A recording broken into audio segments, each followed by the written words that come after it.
La MONUC, elle est une réponse d'abord à un conflit qui était un conflit international. Il y avait au Congo toute une série d'armées étrangères. Le Congo était divisé en deux, coupé en deux. La MONUC, c'est simplement une mission d'observation d'un cessez-le-feu.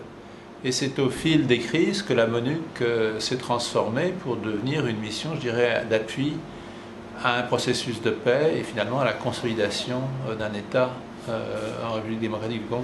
Et la MONUC d'aujourd'hui a finalement très peu à voir avec la MONUC qu'avait imaginé le Conseil de sécurité en 1999. Le premier défi à l'arrivée de la mission était la consolidation du cessez-le-feu et la supervision du retrait progressif des troupes étrangères qui étaient déployées dans le pays. Ensuite, c'était la création d'un climat sécuritaire propice au dialogue intercongolais qui s'est tenu à Sun City. Après la mise en place du gouvernement de transition, l'accompagnement de la transition, la stabilisation de la situation sécuritaire. Le Congo est aussi un peu un laboratoire, je pense, pour les Nations Unies. Étant donné les défis énormes logistiques, nous sommes ici à Kinshasa, à presque 2000 km de nos militaires, de la brigade du Nord Kivu, du Sud Kivu. La MONUC définitivement est une mission très complexe. Nous sommes très loin des principes du maintien de la paix établis au milieu des années 50 par le secrétaire général de l'époque, M. Dag Hammarskjöld, où toutes les missions étaient pratiquement des missions d'observateurs limitées dans leur dimension et dans leur mandat. Aujourd'hui, la complexité de la MONUC est due essentiellement, bien sûr, à la dimension du pays, à l'état de l'infrastructure, mais aussi à la complexité de son mandat. Un aspect aussi important, c'est la mobilité.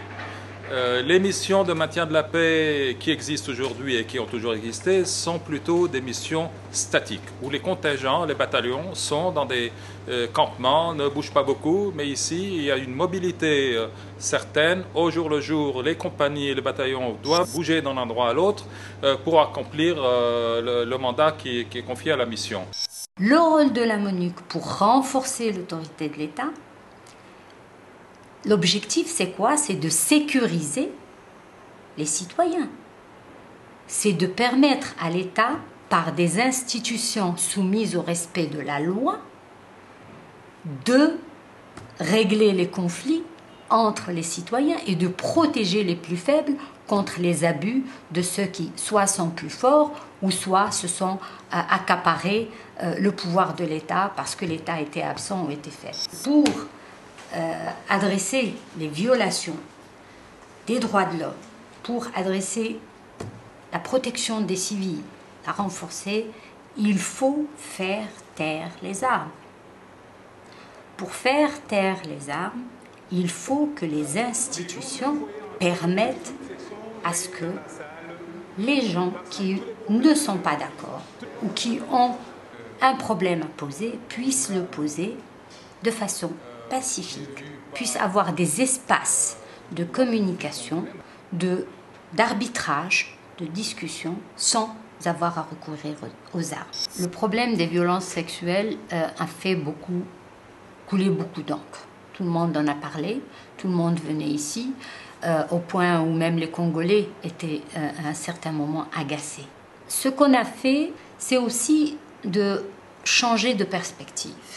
C'est que nous avons à chaque fois qu'on a rencontré, que ce soit les personnes qui viennent ou les personnes qui nous rencontrent quand on voyage et qui nous parlent de ce problème, ou avec les autorités, nous avons dit que ce problème, si on veut le régler, on doit renforcer les institutions.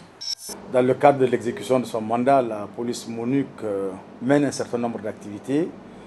Je vous dirais essentiellement dans 3 domaines. Le premier domaine, c'est dans le cadre de la formation de la police congolaise. Parce qu'un des piliers de notre mandat, c'est le renforcement des capacités de la police congolaise. La police nationale congolaise de demain sera ce que les travaux de réforme vont entreprendre aujourd'hui. D'où l'importance de cela. Un des domaines importants aussi dans lequel la police MONUC intervient, c'est dans le cadre de la stabilisation à l'Est. de la République démocratique du Congo, parce que comme vous le savez, il y a le programme UNSS, qui est la stratégie de stabilisation et de sécurisation de l'Est du Congo. Et dans ce cadre-là, évidemment, dans le cadre de la restauration de l'autorité de l'État, la police joue forcément un rôle de premier plan. Après les opérations militaires, lorsque l'armée finit son travail, il appartient à la police de prendre le relais pour pouvoir s'installer, sécuriser les personnes et leurs biens. Nous, police MONUC, nous formons ces policiers congolais qui vont être déployés.